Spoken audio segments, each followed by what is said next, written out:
Hello મિત્રો, કેમ છે? મજામાં?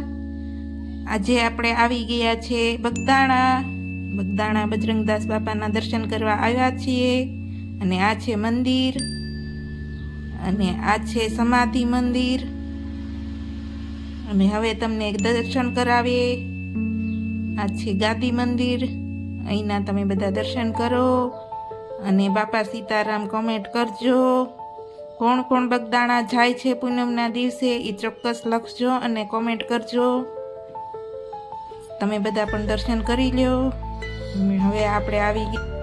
આ છે સમાધિ મંદિર, તમે દર્શન કરો. અમે આવ્યા છીએ 2 જણા અહીંયા દર્શન કરવા. અને પ્રસાદીની ચોકલેટ આપણે પણ લઈ લીધી છે. અને આ છે બગદાણાનું મંદિર, અને આ છે ધ્યાન મંદિર. અને રાત્રે પણ બહુ જ બધી પબ્લિક થાય છે પૂનમને લીધે. કાલ પૂનમ હોય, આ 14 હોય, એટલે 12 વાગ્યા પછી પૂનમ ગણાય જાય. એટલે બધા માણસો દર્શન કરવા આવે છે. અને અમારી જેમ રાત્રિના પણ ઘણા પૂનમ ભરવા આવે છે. અને તમે દિવસે આવો છો કે રાત્રે આવો છો એ કહેજો.